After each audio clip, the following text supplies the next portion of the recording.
That is first, kenali diri sendiri lebih dalam, lakukan self-love. Sadari bahwa ini fase yang normal. Aplikasi tersebut menunjukkan bahwa dukungan sosial sebagai variabel bebas mempengaruhi QLC sebagai variabel tergantung. Ini menunjukkan dukungan sosial atau lingkungan itu berpengaruh juga terhadap krisis ini.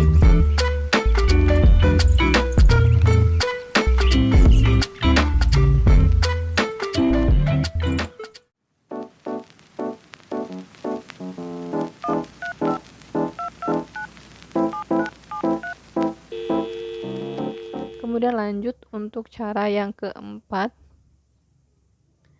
berhenti membandingkan diri dengan orang lain. Stop compare yourself with other. Jalani kehidupan lo sendiri dengan sebaik mungkin.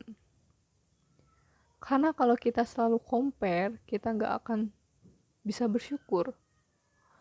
Padahal sejatinya kita manusia itu harus bersyukur supaya bisa lebih tenang untuk menghadapi hidup ini, ya kan? Kemudian ada cara yang kelima, kembangkan minat dan bakat yang dimiliki. Ini sebenarnya supaya kita itu tidak berdiam diri, kita itu ada hal yang kita kerjakan. Jadi ini tujuannya supaya kita itu tidak overthinking, guys. Kita memiliki hal yang bisa kita kerjakan, kita lakukan. Jadi tingkat kecemasan, tingkat depresi itu bisa kita kendalikan. Tidak akan melebihi over. So, ini juga memiliki benefit yang lain. Selain tidak meningkatkan kecemasan diri, ini juga bisa kita gunakan di masa depan untuk side job kita yang bisa menambah income selain dari main career path kita itu. So jangan khawatir, jangan berpikiran kalau ngembangin minat dan bakat itu akan sia-sia, karena minat dan bakat ini pasti memiliki benefit yang bagus juga di masa depan.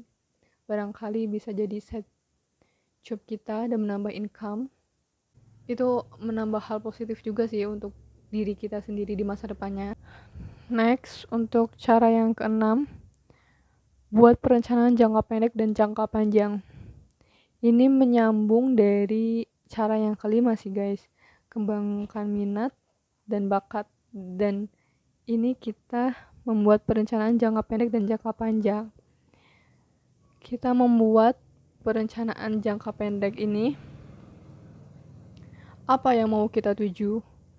Dari sini kita akan membuat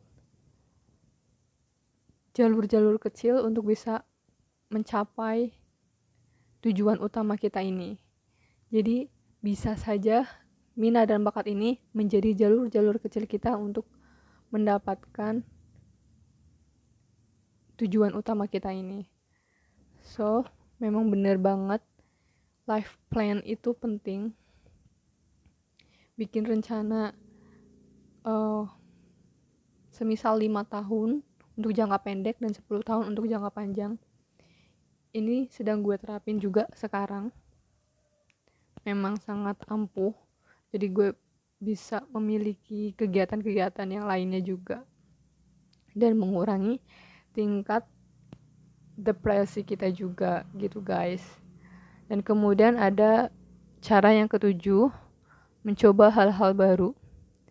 Ini menurut gue esensinya sama ya, kayak kembangin minat dan bakat. Tujuannya supaya kita ada hal yang kita kerjakan dan kita nggak berdiam diri di rumah. Ini juga bisa menambah peluang lain untuk side job kita juga, bisa menambah income. Dan kemudian dari jurnal ini ada cara yang terakhir, yaitu cara yang sudah pasti seperti orang lain bicarakan. Be patient, trust the process and responsibility. Harus sabar, percaya dengan proses. Proses gak akan mengkhianati hasil. Seperti lagunya JKT48 Shonichi, kalian pasti udah tahu. Kalau belum tahu coba cek di channel YouTube-nya JKT48 juga ada, lagunya masih ada sampai sekarang. Itu lagu memotivasi banget sih. Dan ini sebenarnya cara yang terakhir ya guys. Udah selesai cara untuk menghadapi krisis ini. Tapi gue ada tambahan sedikit. Dari beberapa artikel QLC yang gue baca, beberapa mengatakan QLC ini juga bisa dihadapi dengan peran agama, religiusitas. Hal ini dijelaskan juga pada jurnal Teologi Universitas Advent Indonesia Bandung oleh Albert et al. 2022. Gue nggak tahu ini bacanya gimana. Yang intinya ini ditulis oleh beberapa orang dan penulis utamanya itu Albert Kristiawan. Jadi gue tulis aja Albert et al.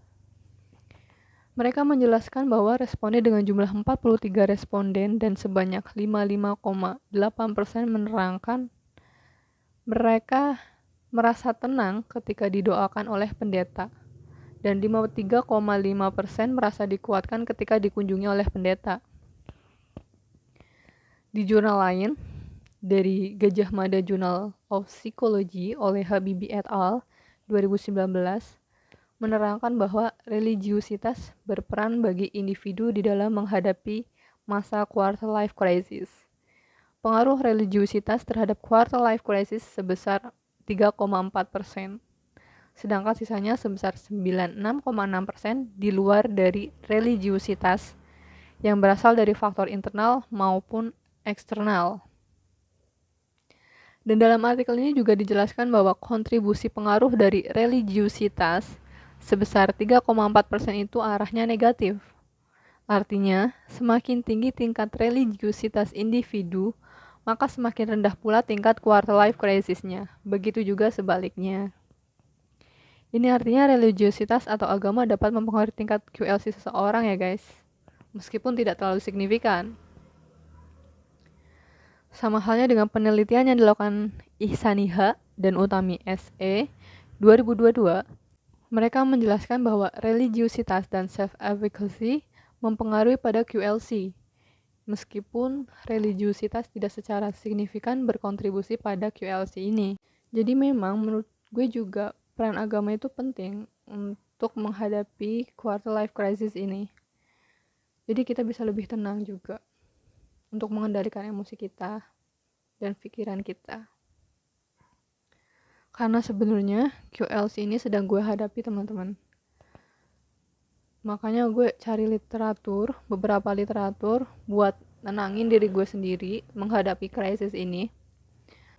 Dan gue juga share di vlog ini supaya ngebantu lo yang ada di sana yang sedang ngalamin krisis ini, bahwa kita itu gak sendiri menghadapi krisis ini. Dan jangan khawatir lagi. Karena gue tahu krisis ini itu memang mengganggu mental banget sih guys. Mental yang kena inilah yang ngebuat kita itu merasa sendiri, insecure, anxiety. Makanya gue coba share supaya bisa membantu meringankan beban pikiran lo bahwa lo itu gak sendiri menghadapi krisis ini. Oke, mungkin cukup sekian discussion kali ini. Semoga ngebantu. Dan jangan lupa nonton vlog-vlog gue yang lainnya supaya ngebantu gue bisa biar cepet dapat AdSense. Makanya jangan lupa like, komen topik apa yang mau dibahas, share ke teman-teman kalian. Dan jangan lupa subscribe. Please subscribe ya guys. Supaya AdSense ini bisa cepet di ACC, oke? So, bye guys. Thank you.